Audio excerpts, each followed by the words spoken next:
Supreme court की संवैधानिक पीठ ने 2016 में 1000 और 500 के नोट बंद करने के केंद्र सरकार के फैसले को 4-1 के बहुमत से सही ठहराया है।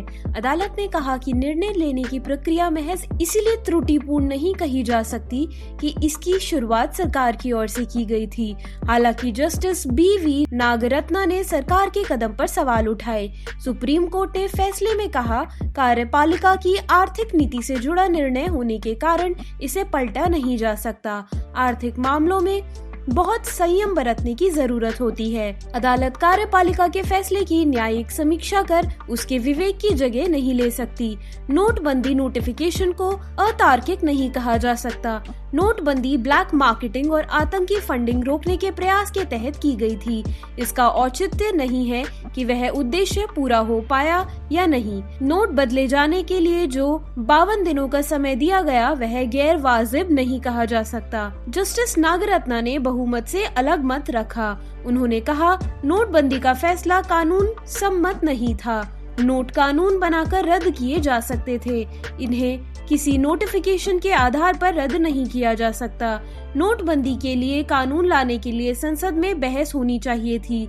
RBI ने स्वतंत्र तौर पर विचार नहीं किया था, उससे सिर्फ राय मांगी गई थी। इस तरह इसे RBI की सिफारिश नहीं कह सकते। बीजेपी ने सुप्रीम कोर्ट के फैसले को ऐतिहासिक करार दिया है और कांग्रेस नेता राहुल गांधी से सवाल किया है कि क्या नोटबंदी के खिलाफ अभियान चलाने के लिए वह देश से माफी मांगेंगे। पार्टी नेता रविशंकर प्रसाद ने कहा कि इस फैसले को सुप्रीम कोर्ट ने सही ठहराया है।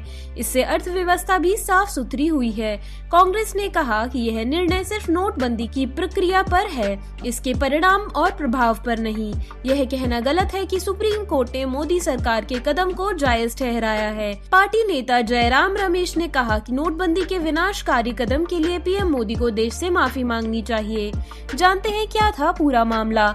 केंद्र सरकार ने 8 नवंबर 2016 को नोटिफिकेशन जारी कर 500 और 1000 के नोट बंद कर दिए थे। सुप्रीम कोर्ट में 58 अर्जियां दाखिल करके नोटबंदी और इससे संबंधित मामलों को चुनौती दी गई थी। सुप्रीम कोर्ट ने नोटबंदी पर सभी अर्जियों को 16 दिसंबर 2016 को संवैधानिक बेंच को रेफर किया था। कांग्रेस ने नोटबंदी पर कहा कि अदालत ने केवल इस पर अपना फैसला सुनाया कि RBI एक्ट 1934 की धारा 26(2) को घोषणा से पहले सही तरीके से लागू किया गया था या नहीं। यह कहना कि नोटबंदी का फैसला सही था पूरी तरह से भ्रामक और गलत है। पार्टी नेता जयराम रमेश ने कहा कि न कुछ अधिक न कुछ कम। एक जस्टिस ने अपने असहमति पूर्ण मत से कहा कि संसद की उपेक्षा नहीं की जानी चाहिए। उन्होंने कहा कि नोटबंदी के प्रभाव पर कुछ भी नहीं कहा गया है, जो एक विनाशकारी फैसला था। नोटबंदी ने विकास की गति को नुकसान पहुंचाया, छोटे और मंझले उद्योगों को पंगु बना दिया, अनौपचारिक क्षेत्र को खत्म कर दिया और लाखों लोगों की आजीविका नष्ट कर दी। फैसले में यह कहने के लिए कुछ नहीं है कि नोटबंदी के घोषित उद्देश्य पूरे हुए या नहीं। इनमें से कोई भी लक्ष्य चलन में मुद्रा को कम करना, कैशलेस अर्थव्यवस्था की ओर बढ़ना, जाली मुद्रा पर अंकुश लगाना, आतंकवाद को खत्म करना और काले धन का पता लगाना आदि को उद्देश्य को हासिल नहीं किया जा सकता।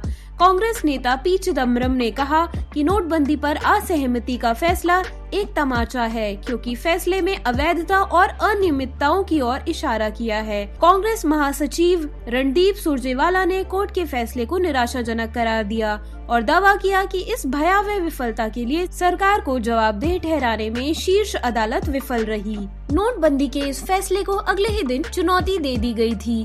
8 नवंबर 2016 को केंद्र ने 500 और 1000 के नोटों को चलन से बाहर किए जाने की घोषणा की थी। 9 नवंबर 2016 को सरकार के इस फैसले को चुनौती देते हुए सुप्रीम कोर्ट में अर्जी दाखिल की गई।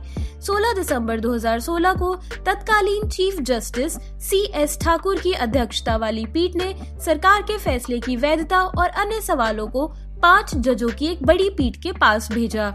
25 अगस्त 2017 को भारतीय रिजर्व बैंक RBI ने 50 और 200 रुपए के नए करेंसी नोट जारी किए। 28 सितंबर 2022 को जस्टिस SA नजीर की अध्यक्षता में संविधान पीठ बनी। 7 दिसंबर 2022 को कोर्ट ने फैसला सुरक्षित रखा। केंद्र RBI को दस्तावेज रिकॉर्ड पर रखने का निर्देश दिया गया। 2 जनवरी 2023 को 4 जजों ने नोटबंदी के फैसले को सही ठहराया और एक जज का मत अलग आया। ऐसी ही अपडेट्स के लिए हमारे साथ जुड़े रहिए। मिलते हैं अगले वीडियो में एक नई अपडेट के साथ।